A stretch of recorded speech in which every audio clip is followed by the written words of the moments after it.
Okay, so get this right. We are diving deep, deep, deep into a story.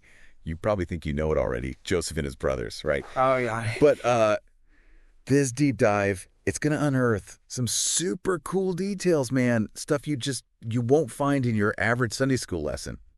We're talking ancient Egyptian dream interpretation. We're talking political maneuvering, like House of Cards level. Wow. Seriously messed up family dynamics, too. So you're ready to get biblical. I am so ready. Let's do it. This story from Genesis, chapters 41 through 50, I mean, it has it all, right? It's a story that just speaks to, like, the human condition in a way that it goes beyond, like, time and culture. You know what I mean? Absolutely. It's amazing. Okay, so picture this. Pharaoh, the most powerful dude in all of Egypt. Right. Having some, like, really freaky nightmares. Okay, we're not talking about, like, showing up to work naked or anything. Yeah, yeah. This is next level. Okay. Yeah. This is like he dreams about 7 fat cows, right? Getting devoured by 7 skinny cows, and then 7 healthy ears of corn getting swallowed up by like 7 withered ones. Bruh. I don't know about you, but that's not exactly how I want to spend my RBEM cycle, you know? Oh, no. Not at all. So, well, you know, in ancient Egypt, though, dreams weren't just like random brain firings, right? No, absolutely not. They were considered, I mean, direct messages from the gods, right? Like Whoa. divine texting, but way more cryptic. Yeah, that's trippy. So there were like entire books dedicated to interpreting those things. Oh, yeah, absolutely. Like dream dictionaries, Oh, if you will. that's wild. So imagine like the pressure on Pharaoh's like dream team, you know. Oh, yeah. They must have been sweating papyrus trying to decipher these nightmares. You can bet they were. I mean, because these weren't just some abstract symbols. Right. These dreams were like directly impacting, I mean, Pharaoh's peace of mind. Yeah. Potentially fate of the whole kingdom. Yeah, high stakes. Yeah, very high stakes. So they needed answers. They needed them like right away. Absolutely stat. Enter Joseph, stage left. Now, you might remember Joseph from his amazing Technicolor Dreamcoat days, but his life took like a pretty dark turn when his jealous brothers sold him into slavery. Oh, man. Talk about a family feud gone wrong. Right. But even in the depths of slavery and then later imprisonment, Wow. Joseph's gift for dream interpretation, it kept shining through. Totally. You know, he became known for this, like, uncanny ability to just, like, decipher the hidden meanings behind these nighttime visions, you know? It's like he was the Freud of ancient Egypt. Exactly. But seriously, what do you make of this whole dream interpretation thing? I think it's fascinating. Yeah, it's a little out there. It is. It really is. On the one hand, you have this very structured system of interpretation, right? Yeah. With specific symbols, like representing very specific things. Right. But on the other hand, you have this element of intuition, of like tapping into something beyond the purely rational, Okay. you know? And remember, this wasn't just limited to Egypt either. Right. Many ancient cultures placed a huge importance on dreams, you know, like as a way to understand the will of the gods or even the future, right? Totally. So it was really widespread. Okay, so back to Pharaoh's cow and corn nightmares, right? Uh-huh. It turns out that one of Pharaoh's cupbearers, who Joseph had helped out in prison, Okay. remembers Joseph's talent, Uh-huh. right? And word reaches the Pharaoh that there's this guy languishing in a dungeon who might just have the answers that he's been, like, searching for. Talk about a career break. From prisoner to potential savior of Egypt, Crazy. right? That's a story arc that would make even the most jaded Hollywood screenwriter raise an eyebrow. Absolutely. And it speaks to the power of reputation, even in the most unexpected of places, you know? Totally. So Joseph is brought before Pharaoh, probably still rocking his, like, prison chic look, right? Right. And he doesn't just give Pharaoh a quick, like, it means this answer. Yeah. Right. He lays out, like, a whole strategy, a plan for managing, you know, the coming years. Yeah. All based on, like, the cycles revealed in the dream. Joseph's interpretation is remarkable Yeah. at several levels. Yeah. He identifies, like, the cyclical nature of the dreams. Okay. 7 years of abundance followed by 7 years of devastating famine. But he doesn't stop at just interpreting the symbols, right? Right. He provides this, like, practical, actionable plan. Oh, wow. And this is where his true brilliance as a leader, I think, shines through. So he tells Pharaoh, like, stockpile grain during the good years so they'll be prepared when the lean times hit. It's like ancient Egypt's version of like prepping for a zombie apocalypse, right? Exactly. He's thinking long term, Smart. strategically, about the well-being of the entire nation. He's also demonstrating like an understanding of economic principles. Yeah. That are still relevant today. Whoa. You know, this idea of preparing for future scarcity by managing resources during times of plenty, that's like a core concept in economics. Really. It's amazing. Yeah, so Pharaoh is clearly blown away by Joseph's like wisdom and insight. I mean, who wouldn't be? This prisoner just solved a problem that had like stumped all the kingdom's best and brightest. I don't know, it's incredible, right? Yeah. And so, in a truly dramatic turn of events, Pharaoh promotes Joseph to, wait for it, Oh my gosh. prime minister. What? He gives him his signet ring, Whoa. ultimate symbol of authority, a fancy new Egyptian name, Zaphnath-Paneah, and basically hands over the keys to the kingdom. That is an incredible rise to power. From prisoner to prime minister, what a transformation. I know, it's amazing, right? But there's like a whole other layer of irony at play here. Right, yeah, big time. Because like while Joseph is busy saving Egypt, his own brothers, the ones who sold him into slavery, I know, right? about to walk right back into his life. Oh, this is where things get really, really interesting. Oh, man. The same brothers who once threw Joseph into a pit are now bowing low before him, totally clueless that the powerful ruler of Egypt is their long-lost brother. No way. Talk about a family reunion waiting to explode. Oh, man. I need to hear more about this. Like, what happens next? How does Joseph handle this, like, incredibly awkward situation? Well, let's just say Joseph isn't one to let a good opportunity for a little dramatic tension slip away. Uh-oh. I like it. He decides to put his brothers through a series of tests, playing with their guilt and fear. It's like a psychological thriller set in ancient Egypt. This is getting good. Yeah. Can't wait to hear how this all plays out. All right, so last time we left off with Joseph as, like, Egypt's prime minister, Right. about to come face to face with the brothers who, like, betrayed him. Yeah. I am dying to know what happens next. Well, so imagine the scene.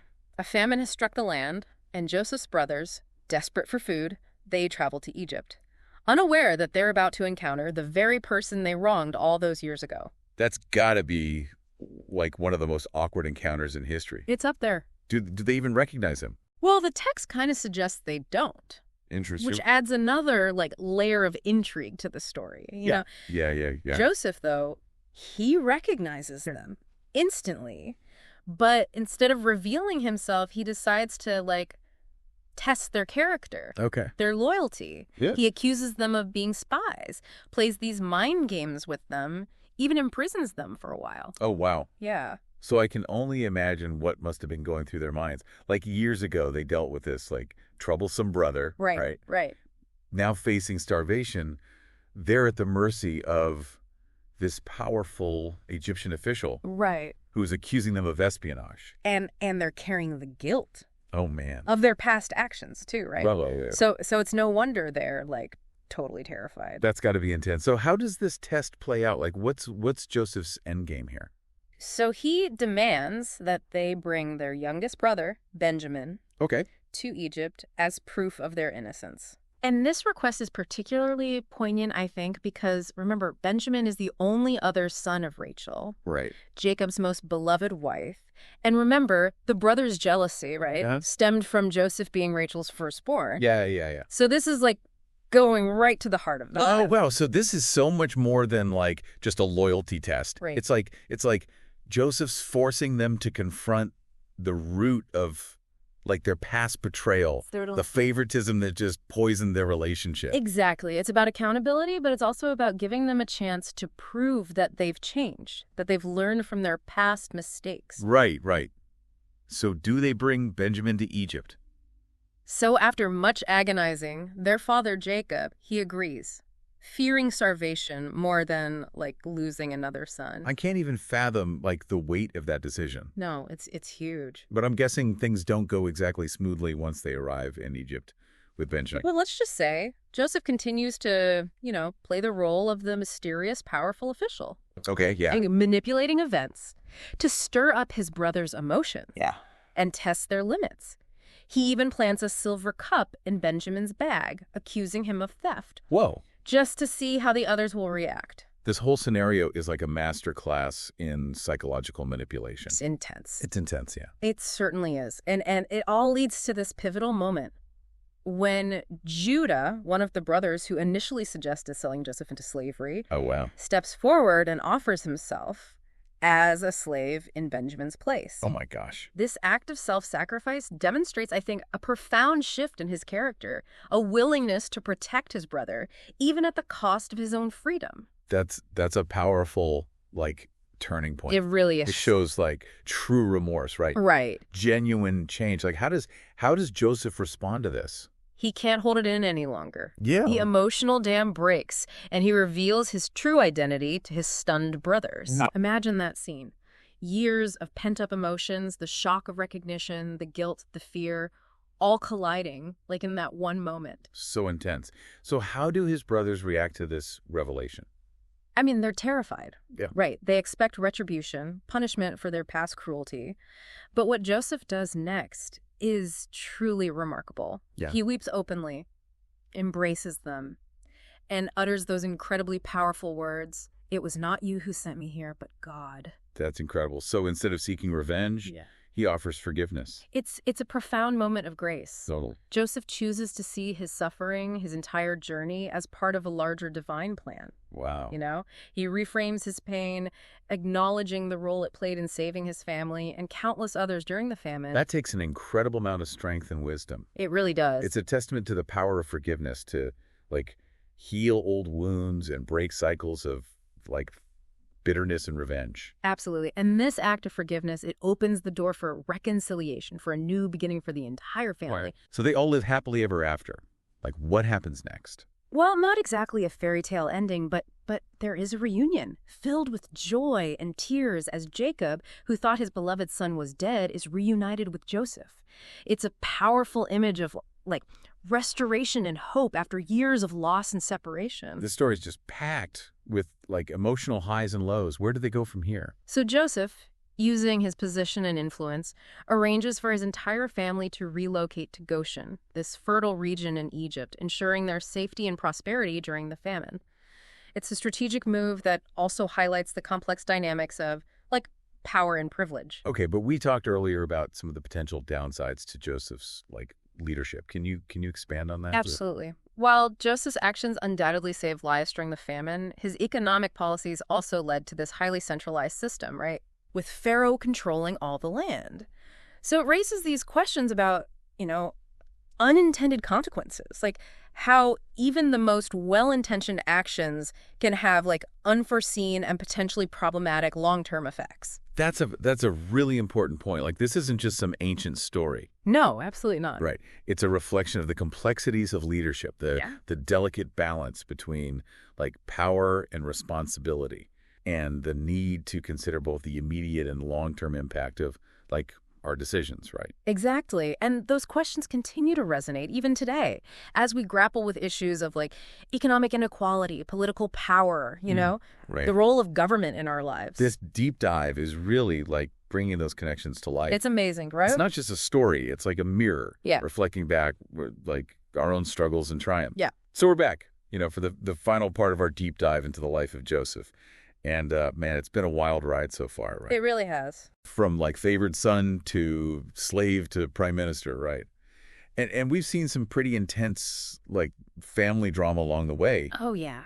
But, this story isn't just about one man's life. It's about, like, legacy. Right. About how the choices we make ripple through, like, generations. You know what I mean? Absolutely. Joseph's story doesn't end with his death. In fact, I think you could argue that it's his death that sets in motion a whole new chapter. Okay. Both for his family and for the future of the Israelite people. Okay, so let's talk about those final chapters then. Yeah. So Joseph lived to a ripe old age, 110, which back then was like winning the longevity lottery. Oh, yeah, absolutely. But even in his old age, he never forgot the promise he made to his father, Jacob, to bury him back in Canaan, like the land God had promised to their ancestors. Right. And that request wasn't just about a physical burial place, Yeah. It was about identity, belonging, like staying connected to their roots, even after, like, generations of living in Egypt. It was a powerful symbol of hope, a reminder that their story wasn't over, that they weren't meant to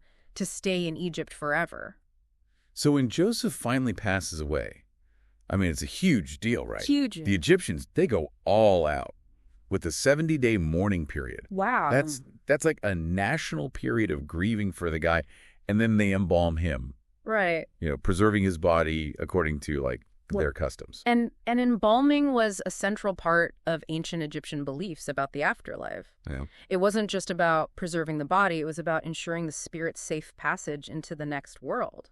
So it's not just a practical matter, it's a spiritual one too. Exactly. But even though Joseph is like honored in death with these like Egyptian rituals, his heart, so to speak, is still set on Canaan. Right, and that's where his brothers come in. Remember that oath they swore to carry his bones back to Canaan? Well, they honor that promise, even though it means like undertaking this long and difficult journey. Can you imagine that procession?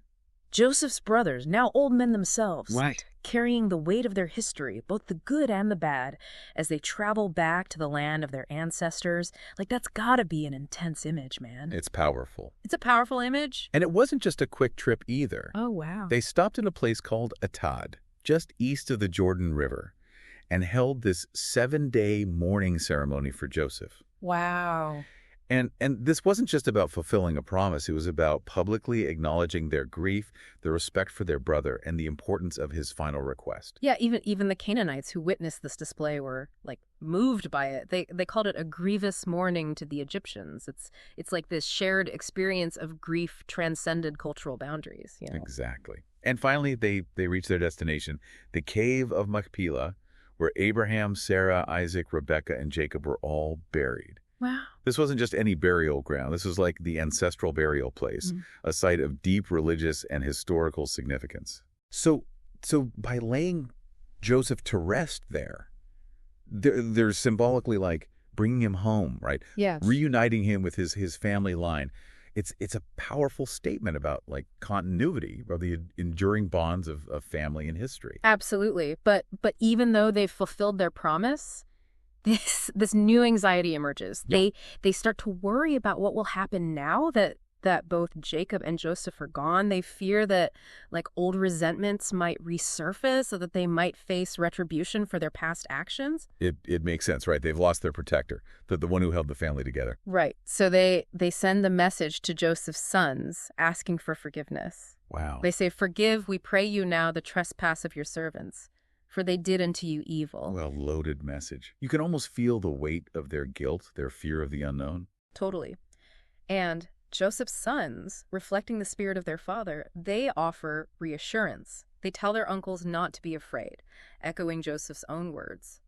"Fear not, for are we God? As for you, you meant evil against our father, but God meant it for good." There it is again. Yeah.